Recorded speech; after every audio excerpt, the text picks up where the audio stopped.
ليه ناس كتير بتحب الدراما التركي؟ يعني ايه اللي ممكن يخلي حد يتفرج على مسلسل 40 حلقة الحلقة داخلة في قرب ال3 ساعات؟ المسلسلات التركي فيها ميزات كتير، بس انا هتكلم النهاردة على واحدة فيهم، وهي اللايرنج او البروبلم accumulation، يعني تراكم المشاكل.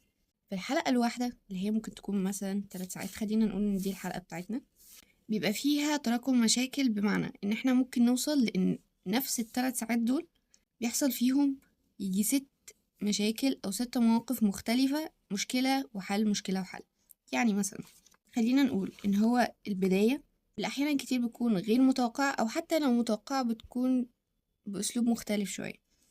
البداية مثلا خلينا نقول ان البطل والبطلة دلوقتي اتقابلوا، بس البطلة كالعادة يعني شبه نص المسلسلات كعبت عليه القهوة. هل دي حاجة رومانسية؟ لا، هو هيكرهها من أول لحظة، لأن هو كان رايح انترفيو، والانترفيو طبعا باظ بسببها. قبل ما المشكلة الأولانية